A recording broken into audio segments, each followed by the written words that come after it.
Richmond? Jennifer House. We have to do the right thing for this state and this nation. So we want to make sure that we elect everybody that's a Democrat. Everybody that's a Democrat. We can't leave this nation to chance anymore. You've seen what's happened. Going bankrupt. Everybody's wallet today from yesterday is $10,000 lighter whether you got it or you don't. Your children the same way. Your grandchildren.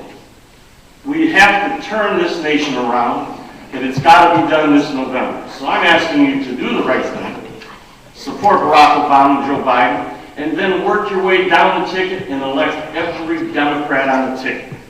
It's for your own good. It's for your own wallet. It's for you. It's for your children. It's for your grandchildren and your great-grandchildren. Let's get smart and do the right thing. Let's be emphatic and vote Democratic. Thank you.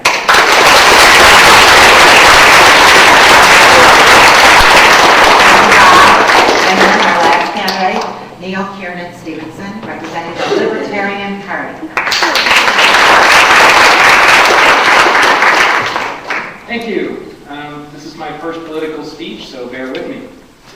Hello, my name is Neocon Stephenson, and I'm the Libertarian candidate for Congress in Michigan's 10th District.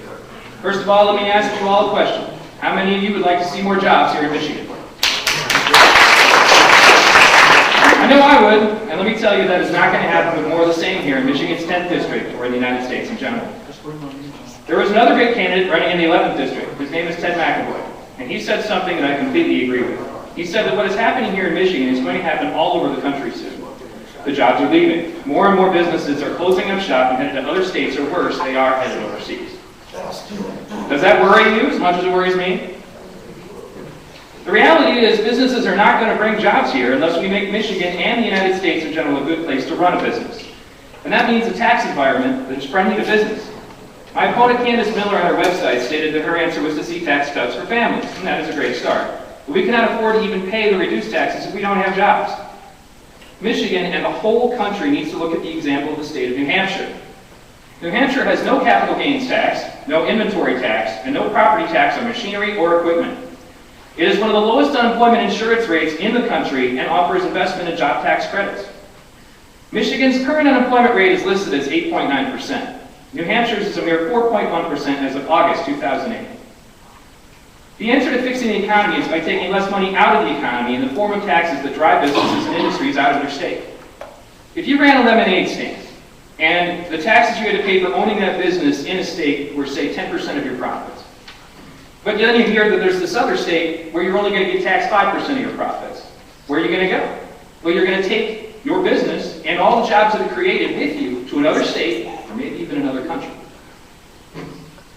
The answer is pretty obvious. So, I would now like to ask you another question. How many of you would like to be drafted?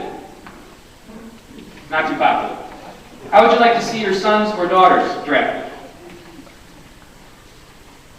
We are looming war with Iran, or war is looming with Iran. And we are already stretched thin for the wars in Iraq and Afghanistan.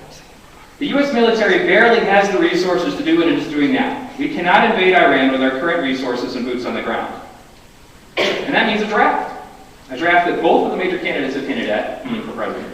A draft that will include both men and women. And that means sons and daughters, and it means fathers and mothers. This government has been writing foreign policy checks that our men and women in uniform have to cash with their blood and sometimes their lives. Right now, we are being told the same stories about weapons of mass destruction and links to terrorism that we were told before we went into Iraq. Those stories proved to be false. Our country has a long history of going to war to line the pockets of war profiteers and private industry. And after we send our boys and now girls off to war, when and if they come home, after in many cases making the ultimate sacrifices of not only their bodies, but their minds, we treat them as a used-up commodity and we toss them in the trash. Does that make you angry? If I'm elected, I will not see this go any further.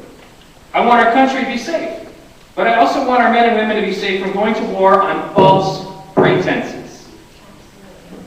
For the profit of companies like Dick Cheney's Halliburton and KBR. And there should be no draft, especially not if we're going to send them overseas just to fight for the profit of private corporations. some of that money that goes to the useless bureaucrats and give it to the veterans, their widows, their widowers, and their children. And I will hold those accountable who mislead our country into war. And that means I absolutely will move for impeachment and or prosecution of those who lied to us to get us into Iraq. I will swear an oath to protect this country from all enemies of this country, foreign and domestic. And that will include to me anyone who leads our soldiers to their deaths for their own profit.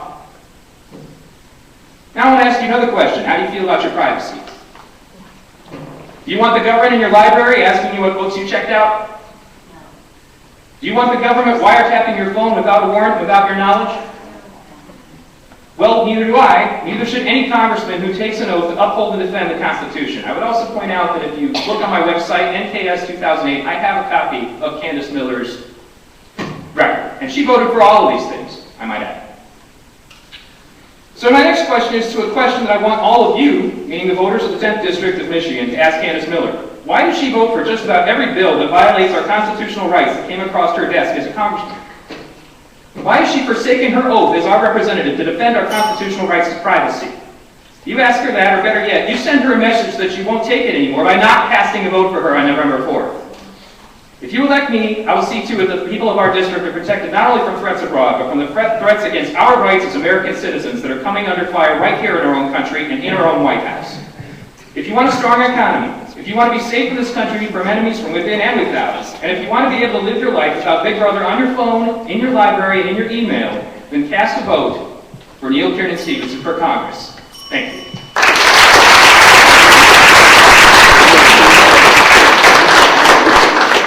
Thank you, Neil. And the question will be posed to Neil by Candace.